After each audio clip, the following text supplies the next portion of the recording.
This is Caught in the Act with Tim Clarke.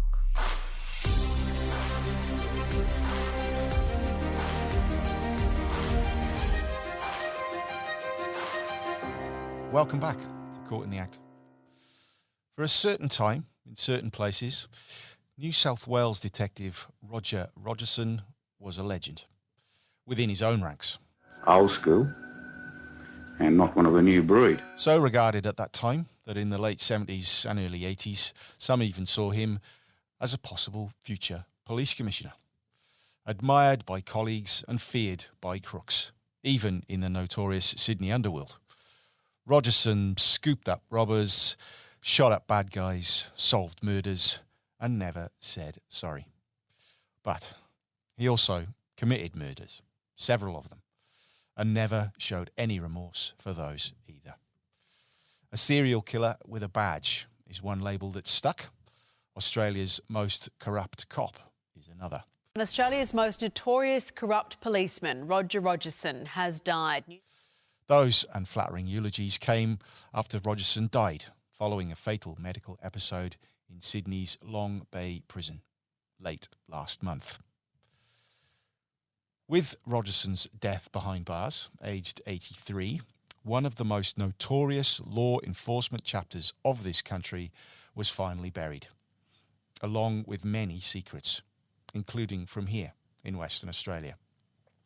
Because along with being one of the most infamous Sydney coppers, Rogerson had also cast iron links to the West, forged in the mid-70s as part of a mentoring program which saw him share his ways with the WA's best boys in blue. And while he happened to be on one of those trips to Perth, one of the most notorious murders of that era occurred, with his name right in the middle of it. Joining me this week to explore the life and crimes of Roger Rogerson is Duncan McNab, former detective, private investigator, investigative journalist, and author of a shelf full of books, including one called Roger Rogerson, From Decorated Policeman to Convicted Criminal, The Inside Story. Duncan, thanks so much for joining us on Caught in the Act this week. My pleasure. So, firstly, let me ask you, you were a police officer and crossed paths with Rogerson on the job. So after seeing him in action and up close and having written now 2 books on him, what is your lasting impression? There are 2 clear impressions that I have of Rogerson. One is of the charismatic man, the actor, the man with that sort of politician's capacity to remember who you are. That little snippet, so when he shakes your hands, looks you in the eye, asks how the wife and kids are or hey, something else is going on, you feel this guy is pretty special. And he did that to young detectives as I was at the Criminal Investigation Branch headquarters in Sydney, way back in, she was early 80s, 81-ish. Roger would step out of the lift, bristling with bonhomie, and say, I haven't seen you around here before, young man. Chat, chat, chat, where are you stationed? Yada, yada, yada. And you think, wow, the golden boy of the CIB is paying attention. He likes me. Isn't that wonderful? That was all fabulous. But the flip side of Rogerson that I saw is the fact that he's just an evil, murderous bastard. So corrupt, but Yep. at the same time feared and revered, even into his dotage. So what do you think ultimately made him, Rogerson, what he became, which was, rotten to the core, basically? I often chat with a mate of mine who's a criminal psychologist who's been dabbling with crooks since the late 70s. And I take his counsel on these things. He said, basically, some people are just born bad and then they get an opportunity.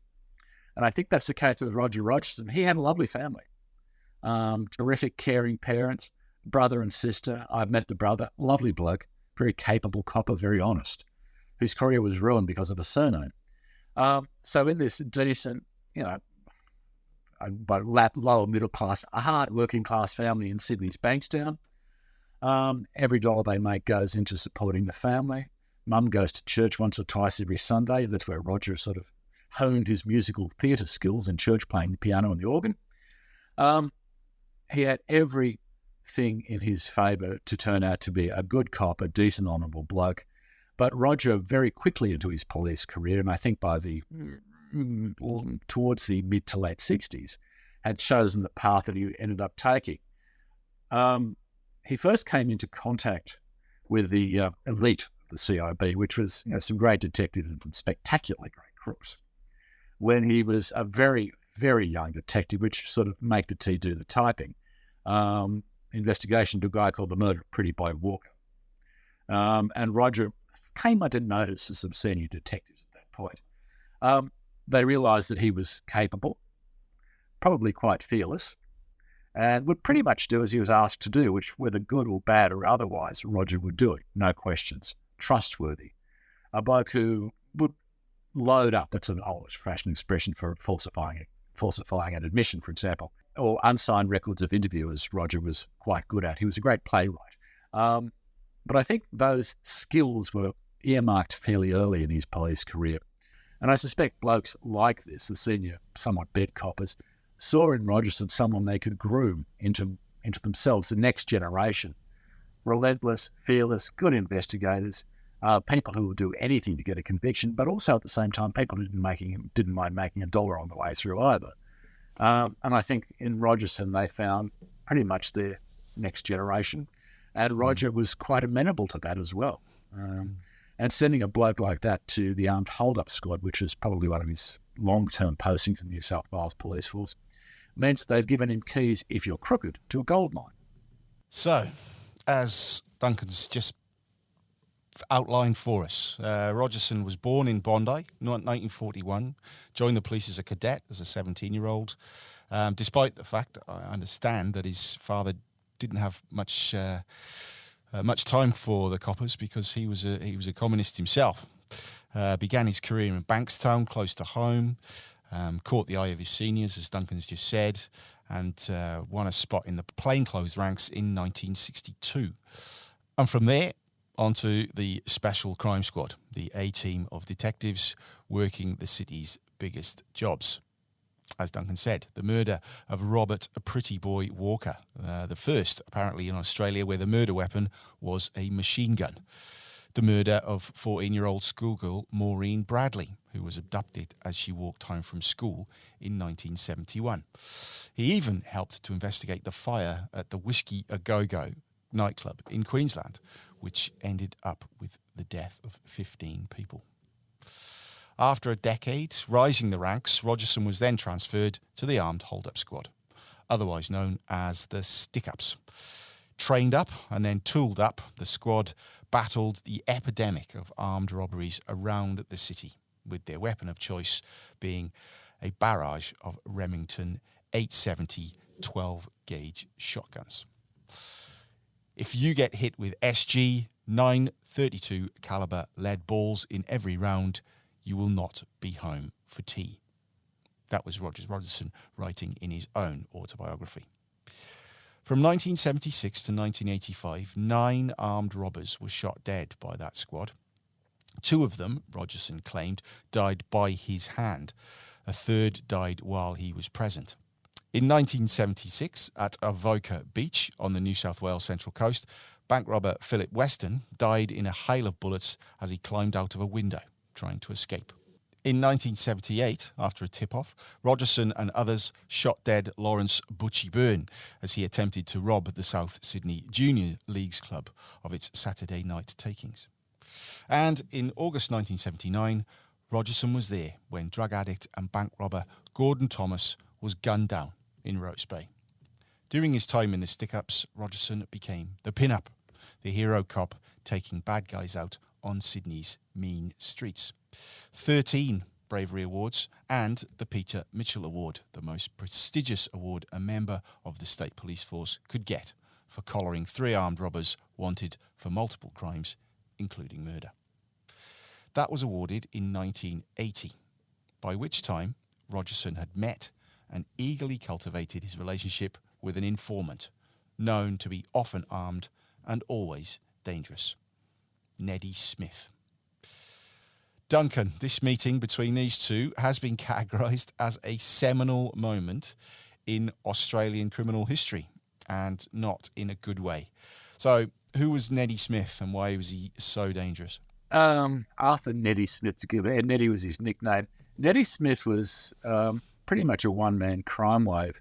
A war baby. I think his mother was unaware of who his father was. He grew up in Redfern in Sydney's inner city, which in those days was quite reasonably called a slum. Awful part of the world back then. These days, quite fashionable. His mother was not around all that often. His grandmother looked after him, and she was quite violent. He also had a violent elder brother who I think at one stage he stabbed. And Nettie was just bad news from the day he drew his first breath, and it was conspicuous. Criminal record fairly early on. I think he spent a chunk of his childhood in some of those appalling children's homes that they sent people to back in those days, where a violent, problematic child was sent to a place that was even more violent and problematic, sexual assaults, all that sort of stuff. My recollection was Nettie got out of about the age of 16 and promptly set up business in Sydney's King's Cross running prostitutes. He was a pimp. The rest of his life, he was just in and out of jail for crimes of violence, a rapist, a murderer, a drug dealer. At one point, he was reputed to be Australia's largest heroin dealer. And he also he was a prolific armed robber, which is what drew him into Roger's orbit on that fateful day, I think in October 76, when Nettie comes to report at a police station on bail. Not an uncommon occurrence back in those days. You come in, the police cite you, make sure you're upright, get you to sign the card, and off you go home again. The hold-up squad wanted to have a long chat to Nettie and a couple of his other mates about, I think from memory, it was a payroll robbery. So rather than walk out of the police station after signing off, he was introduced to a sparkling young Detective Rogerson, who I think was about 33 back in those days. So these two young fellows met. And you're right, it was a seminal moment in Australian criminal history, and for all the wrong reasons.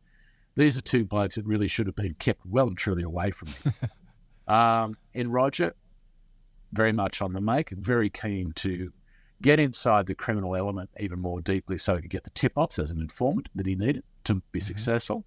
And also, as we later found out, particularly through the Blue Murder and Nettie Smith's own writings, Roger was very keen to go into business. He loved the idea of cash, and he also loved the idea of being in control. And with Rogerson, I always think the money was always important. Rogerson was reputed, even into his later moments before he went inside, as having very short arms and very deep pockets. Trying to get around a beer out him was hard work. The prospect of the cash was always good, but I think it was the power that he had to get that cash. So you got this combination of greed and ego, pretty terrifying. And then Rogerson, who was pretty average physical build, strong and wiry, I think you'd probably call him, and not averse to physical work. He was a hard-working bugger throughout his entire life. And then he meets this, I suppose you'd politely call Nettie the size of a brick shithouse. I mean, he's 6'5", 6'6", built like you wouldn't believe, muscles for days, incredibly violent and utterly unpredictable, and also greedy. And he also wanted someone like Roger. The two were unfortunately perfect for each other and unfortunate for anyone who came in their path. Yeah. So in 1981, Roger Rogerson and death become reacquainted. The death being of drug dealer Warren Lanfranchi. It is the first of what Duncan has described as a holy trinity of murders linked with Rogerson but never pinned on him. And it is the moment where Rogerson's bullet-riddled halo slipped and his true nature began to emerge. In May 1981, Lanfranchi made a bad decision by ripping off a rival heroin dealer of $37,000 worth of drugs. He knew he was in trouble when he found out that the dealer was connected to Smith and Rogerson. And so a reparation meeting of sorts was arranged, with Smith ordered by Rogerson to bring Lanfranchi to him.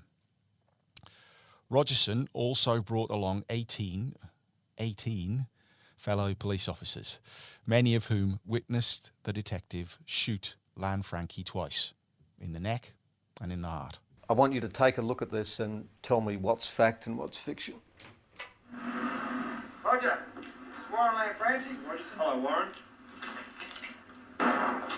Ridiculous. Absolutely ridiculous. This shows Lanfranchi walking across unarmed. Unarmed, that's right. Exactly.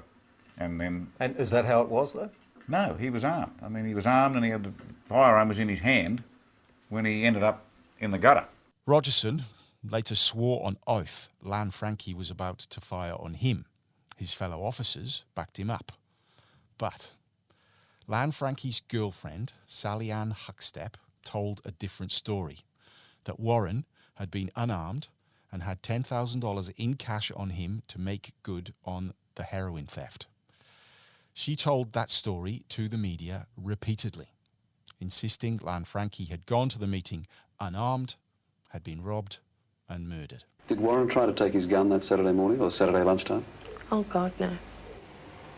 How do you know, Sally, that he didn't have a gun in the car, that he didn't pick it up on the path as he walked out, that he didn't have it planted somewhere? Because he left the gun at home, and I had the gun. It was a 9mm Smith & Wesson automatic pistol.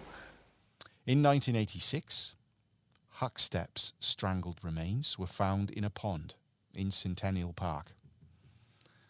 The second of the Trinity was another woman linked to Lanfranchi. Sometime model and part-time sex worker Lynn Woodward knew him and knew Sally Ann Huckstep.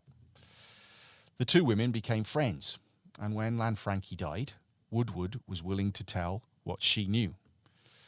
She first made some recorded allegations that Rogerson was a major heroin dealer, that Rogerson had given her drugs to secure friendly testimony. And then she gave preliminary evidence in person to the Lanfranchi inquest in late 1981. She was told she would be required the next day.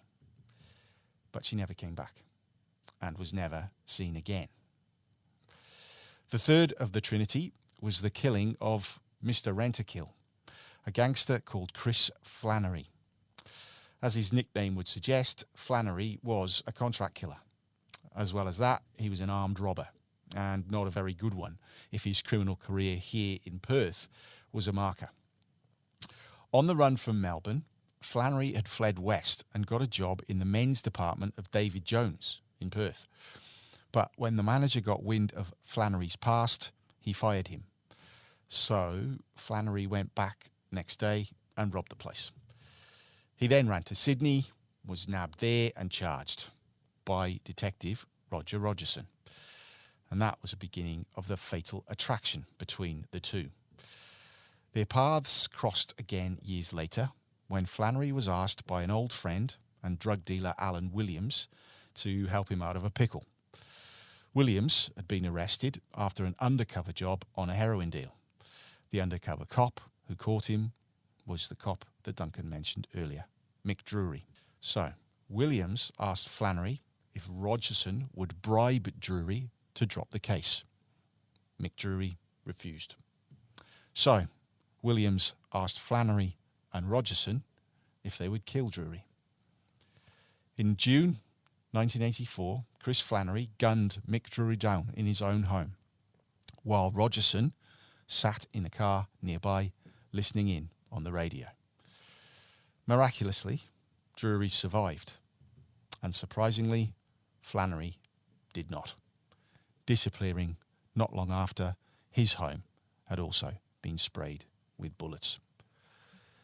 Duncan, the shooting of Mick Drury was one of the last things Chris Flannery did, it's believed, and many are convinced he was retired by Roger Rogerson because he was becoming a liability. Yeah, Flannery and Rogerson had sort of been in each other's orbit for a couple of years.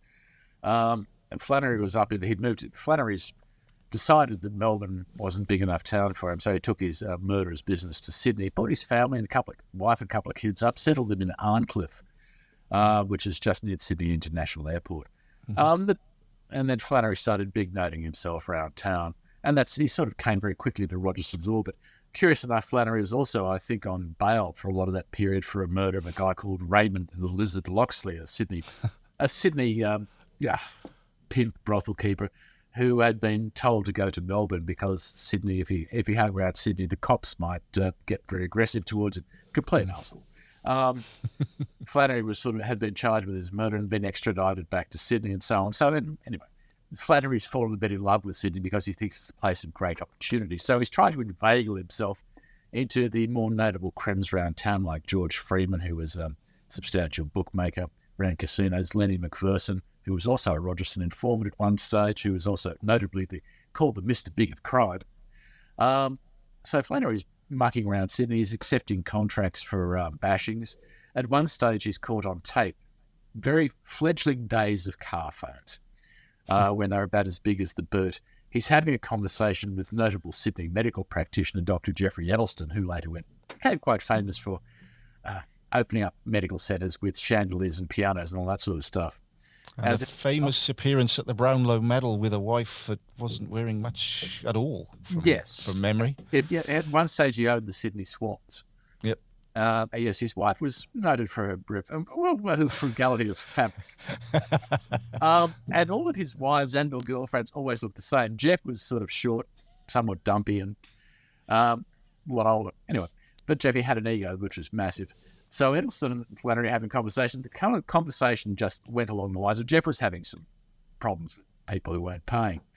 And Flannery asked him what Flannery could do. And Flannery says, for $10,000 a bashing, for $50,000, I'll kill him. And Edelston is somewhat thrifty and comes back and says, $10,000, that's a lot of money for a bashing. And Flannery says, well, baseball bats are expensive. That's the sort of bloke he was, a complete lair. His criminal history is been dubious. Again, he comes from a really nice, decent, honourable family. His brother was a notable barrister in Melbourne for years. Mum's lovely, sister's lovely.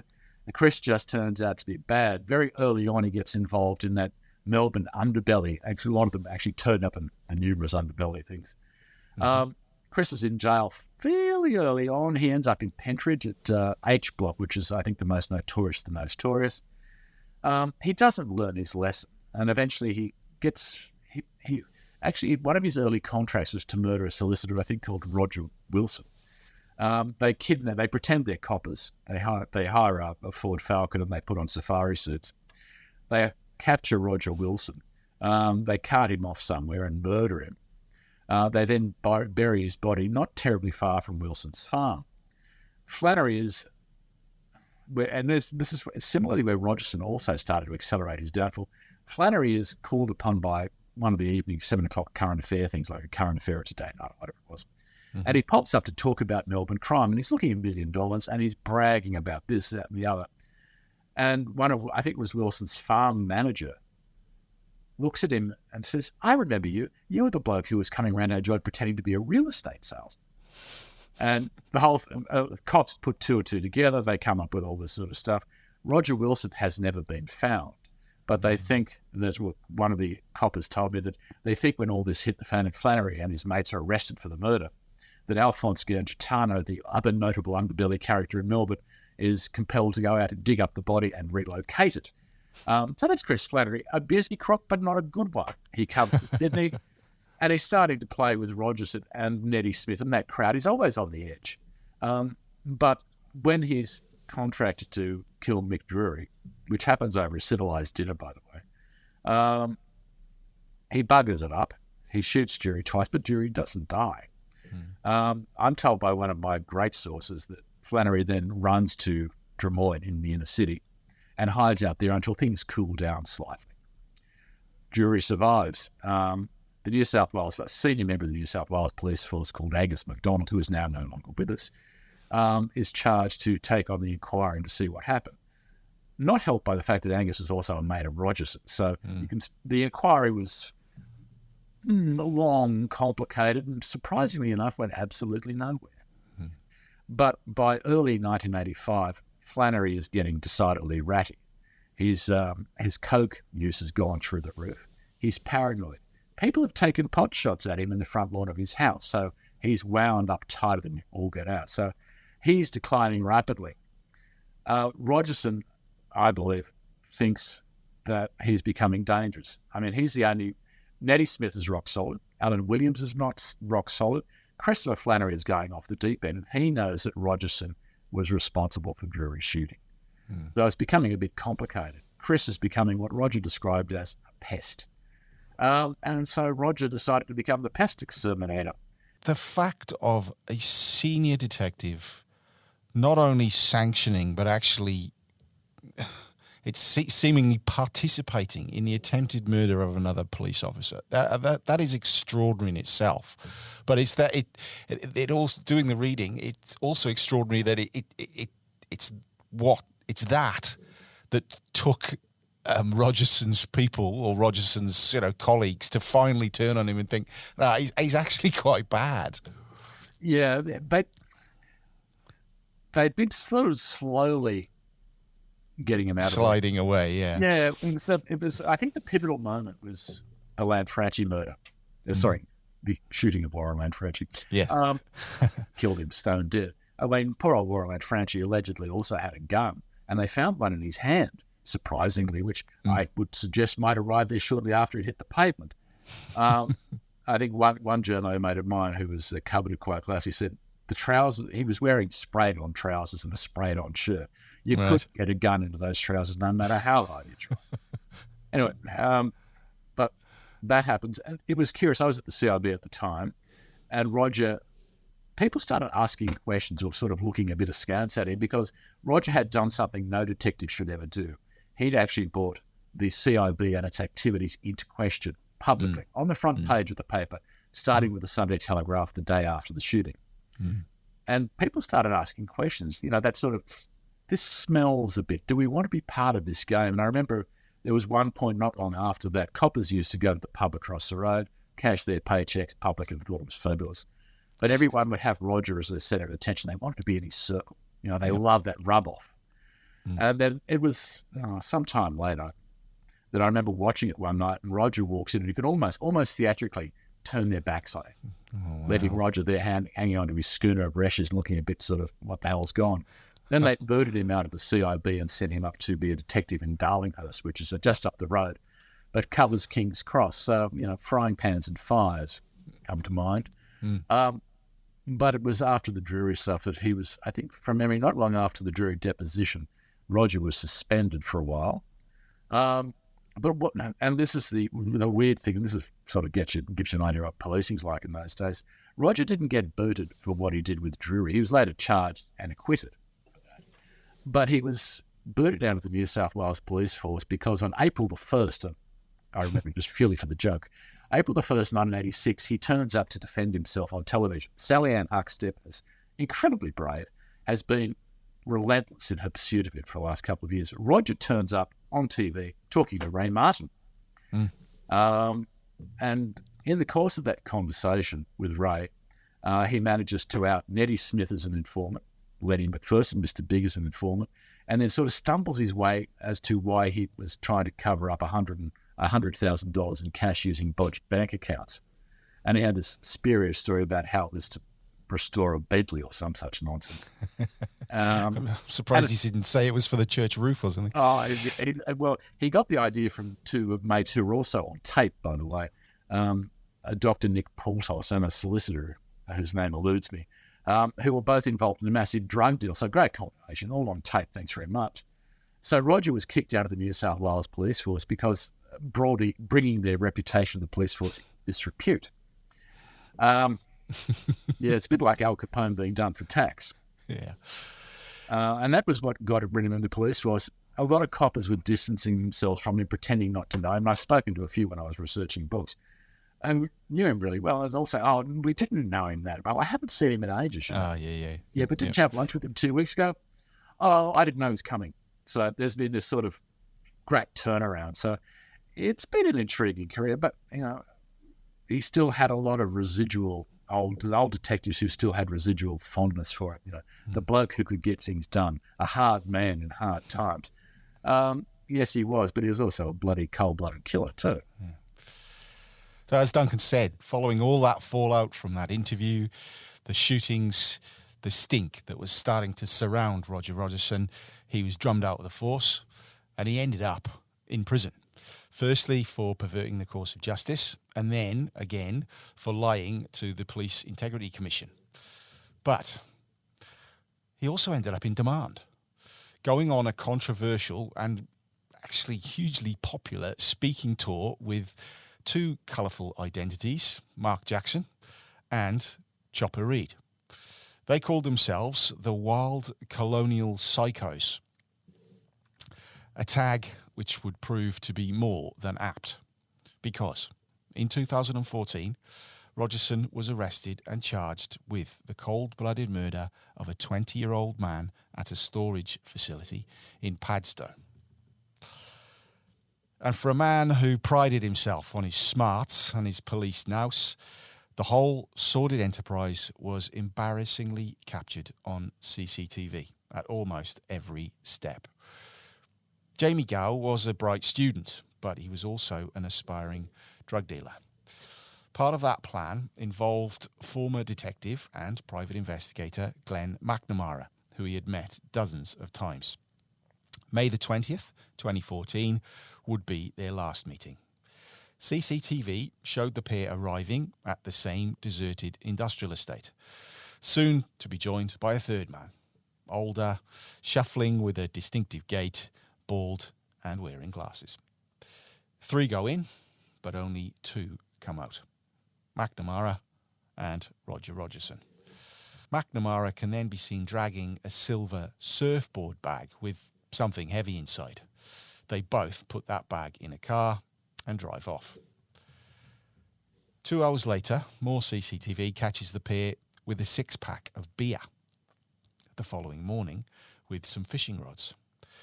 6 days later, that bag, with Jamie Gow's body inside, floats to the surface of the sea off the coast of Cronulla, along with tarpaulin, rope, and 2 bullet wounds in his chest and his stomach. McNamara and Rogerson were both charged with murder. Both blamed each other. A jury found them both guilty. Duncan, a bizarre crime and a very seedy way for Roger Rogerson to finally pay for taking a life. For my money, I think the murder is the most filmed crime I've seen, and possibly in criminal history anywhere. And it's why Rogerson did it. I think it wasn't the money; he didn't need the cash. What Rogerson, I think he would have liked the cash, mind you, a little top up for the super.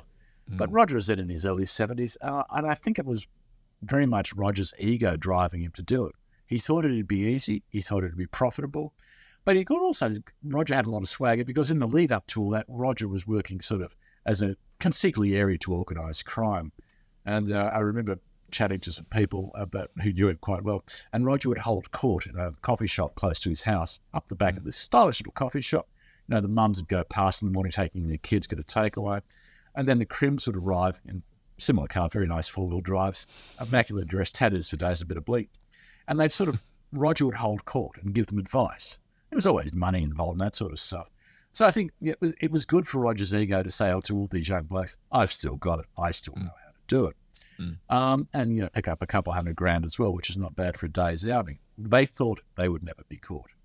Now, in Roger's case, he's a crafty, devious bastard. In McNamara's case, he's just not the sharpest tool in the shed. He's a braggart and a fool, whose reputation as being an honest cop turned out to be complete bullshit.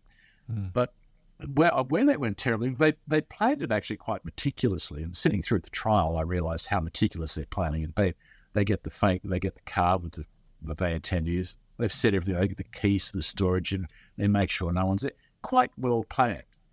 I'm confident that they knew where the CCTV was at the storage unit. I think that was pretty clear.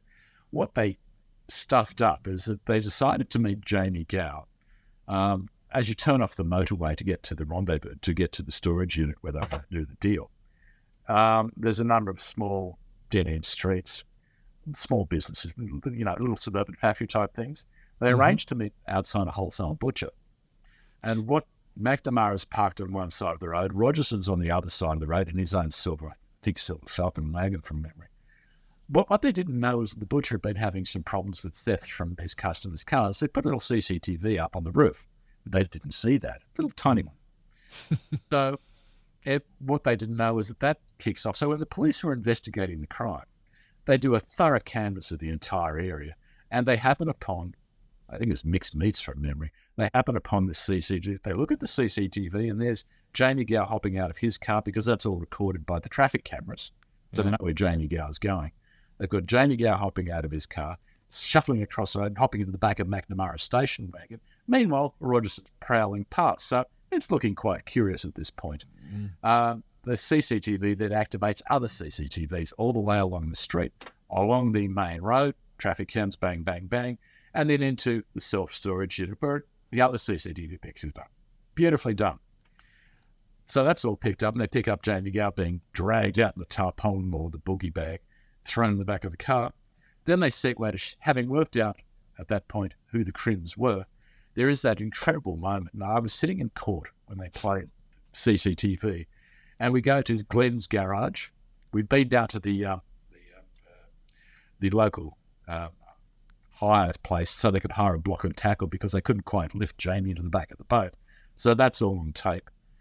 They've got the cams inside the garage have picked it up, and then we have the moment you just spoke about. You could hear the oxygen almost being sucked in as a vision of these two blokes who just murdered somebody and worked on disposing his body, hop into a lift with a six-pack of beer like they were just going up hard day's thirst. And the entire courtroom goes, oh. And then the next morning, I think they're caught on CCTV at the boat ramp. Yeah. All because they failed to pick up one little traffic camera. Had they been thorough, had they been alert, they may have seen it, and we would have had a different story. And incredibly, Duncan, the actual discovery of Jamie Gow's body was even captured on film by one of the fishermen who found it, and it's just an astonishingly modern crime done by some very old school crooks. Yes, the dinosaurs don't last well, apparently. And Roger also did something else, and I won't go into the gory details, but an experienced detective, or two experienced detectives, should have known how to dispose of a body at sea better.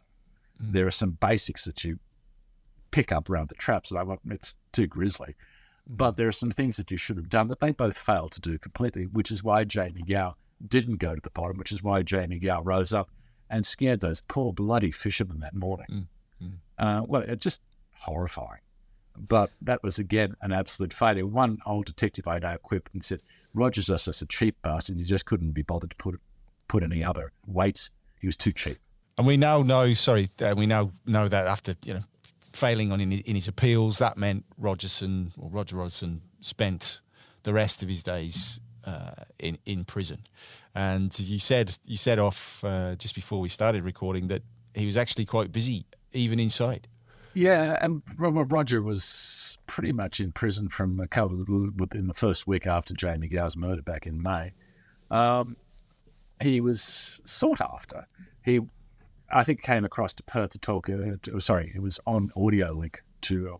He was either interviewed or gave evidence. I'm not sure which, at the Shirley Finn inquiry in Perth, the brothel keeper who was murdered.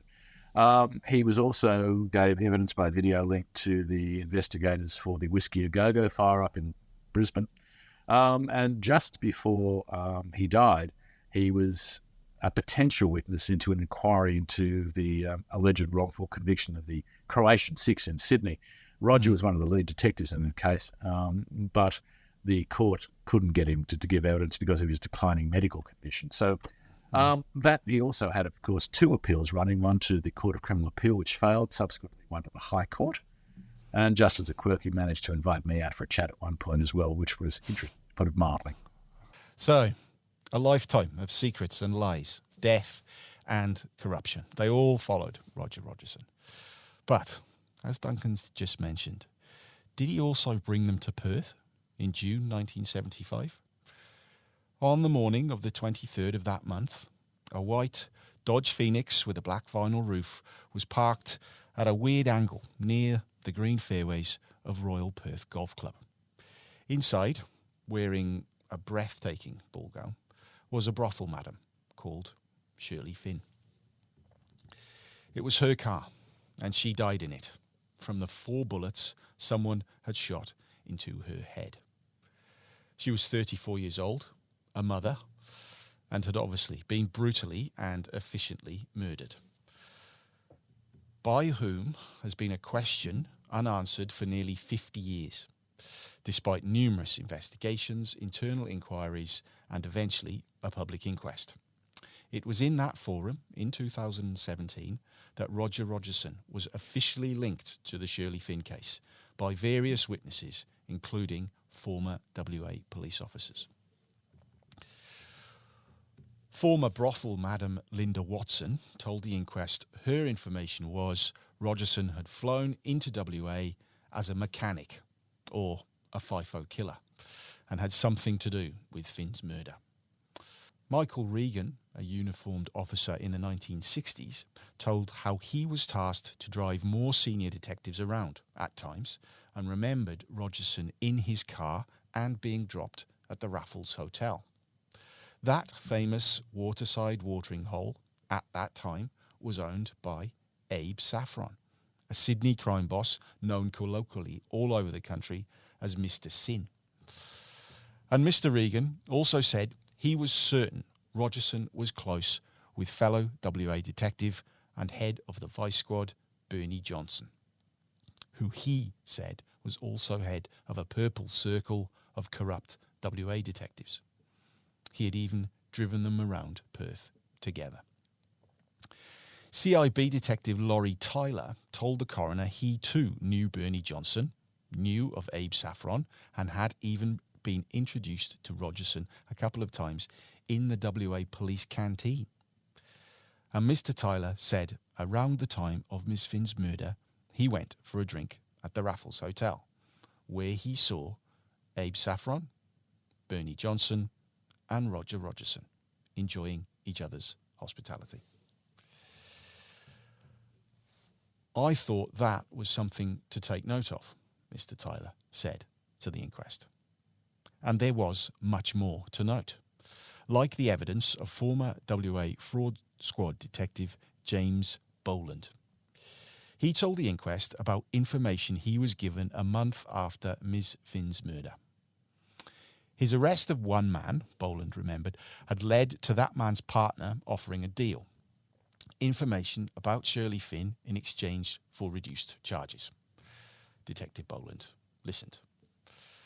The information was that a hitman had been hired from over east to kill Miss Finn for a bounty of $5,000. The assassin flew into Perth under an assumed name, invited Miss Finn out for a drink, which she accepted because she fancied him. That man then lured her to Perth Airport and killed her on the way. And the name of that alleged hitman? Arthur Neddy Smith. A huge break in the case, a potential killer and a motive. And then nothing. Coroner Barry King, in delivering his reasons, revealed that no significant follow-up of that information was conducted by WA Police until 2015, 40 years later. That demonstrated that there was potentially pivotal evidence obtained by police and retained on the relevant investigation record, but that either nothing of any consequence was done to follow it up, or if anything was done, it was not recorded, the coroner said. At an early stage of the inquest, it demonstrated the possibility that police corruption existed in the CIB at the time of Ms. Finn's murder. Those eventual follow-ups were interviews with both Rogerson and Smith in prison in 2015. Rogerson admitted he had been to WA a couple of times, and Bernie Johnson had looked after him while he was here. But he said he could not recall meeting Shirley Finn. Neddy Smith swore blind he'd never even been to WA, never heard of Shirley Finn, but by that time was riddled with Parkinson's disease and dementia. While the evidence does not allow for a finding that Mr. Smith killed Miss Finn, it remains an open possibility that he did so. That was Coroner Barry King's conclusion. Duncan, all your writings suggest that Rogerson and Smith didn't meet until 1976, which is a year after the Finn murder. Yep. But that doesn't mean they weren't operating in the same circles. Oh, look, it's quite likely Rogerson was involved in the armed hold-up squad then. Neddy was also doing armed hold-ups left, right and centre. I remember actually reading a lot of Neddy's stuff quite some time ago.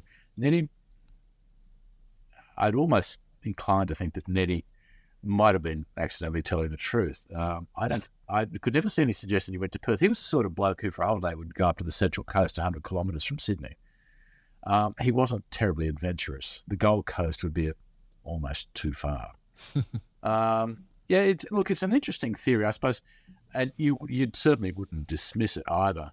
But Roger was still not on the straight and narrow, but let me go back to those visits to Perth were quite common. There was exchange duty. My recollection of exchange duty is when you'd arrive at the airport, you'd be picked up by the squad you're exchanged to, and you'd be drunk for the next week and then get back on the plane. Those drunken things would include visits to casinos and brothels, which of course didn't exist. It was a social event for the coppers and from both states. Later in his career, sure, I'd just like to see actually hard evidence that someone told the cops that Neddy Smith and Roger were actually seen at that time. And that's where these old crimes are so bloody tricky. Chronology is an imperative, but also documentation to back up the chronology is a real problem. Having a hitter from coming across from east, yeah, absolutely. Smart move by whoever arranged it. I'm always astounded that they say the West Australian Police may have been not corrupt back in those days. What a load of bullshit. Every police force in Australia was bent as all get out. Some were better at it than others. So, yeah, that's interesting to put it mildly. And if you're in Vice, God almighty, rivers of gold were flowing. Certainly my experiences with WA policing over the years haven't suggested they were scrupulous in how they conducted their business. That's not the story. I'd be surprised if Rogerson and Smith could really be put into the fit of it. Wouldn't dismiss it at all, because these things are so odd. The prospect of someone hiring, for example, a bent copper hiring someone from New South Wales, sure. And the fastest way to do that would have been a chat with one of your mates from New South Wales to say who's about. Because Sydney back in those days too, there are quite a number of very competent, well-priced assassins kicking around. This is before Chris Flannery. And I can think of a few old codgers who would quite happily fly across to Perth, do the job, take the next plane out. Smart way to do your business. You've immediately put an entire country between the two of you. And if the investigating officers are possibly not investigating with full vigour back in those days, what a surprise. And of course, those secrets are now gone with Rogerson, if he ever held them at all. But there was obviously very many secrets, as we mentioned earlier, that he did hold. Yeah. That he refused to give up right to the end. Yeah, prompted a vague memory when I spoke to him in prison about 2018 from memory. We were talking about his appeal, but the Shirley Finn thing did come up. And he said, "Oh, mate," and it was something along those lines, "Mate, I don't know anything about that." Jeez, I went there and we're on the church for a couple of days. Not that Rogerson was ever known for telling the truth. He could lie magnificently. But yeah, I wouldn't discount the possibility of their involvement, but I have a suspicion that it was probably others that did the job somehow. And just as a bloodthirsty note, 4 bullets to the head, Rogerson was always preferred 2 close shots to the chest. And pretty much everyone that we know he actually shot the same way. And that's also very common police business. You fire 2 shots. It's a bit like the military with the double tap. You fire one and one immediately thereafterwards. 4 is expensive. Lots of bullets. But that if it was 2 close group to the chest, the biggest, the centre mass, that would be interesting, to put it mildly. That would raise my level of interest a little bit more. Well, Duncan, I know it's been a massive, busy week for you, so thanks so much for sparing some more valuable time on Caught in the Act this week. And a little birdie tells me that you've also been busy writing as well as speaking, and there's going to be an addendum to your Roger Rogerson book regarding his end of life. I had to remind myself how to write earlier this week, so yes, there's an additional chapter to bring the old book, the 2016 book, up to speed. And my dear publishers at Hachette will be popping that out very, very soon, refreshed and ready to go one more time. Well, I'm sure all of our listeners will, if they haven't read the book before, be rushing out to buy it now, and new chapter and all. So once again, thanks, Duncan. Really appreciate it. And thanks, listeners, again for joining Caught in the Act. Any questions or suggestions, obviously, send them through to caughtintheact@wanews.com. And remember, if you want to know what's going on in court, don't get caught short. Get caught in the act instead. See you next week.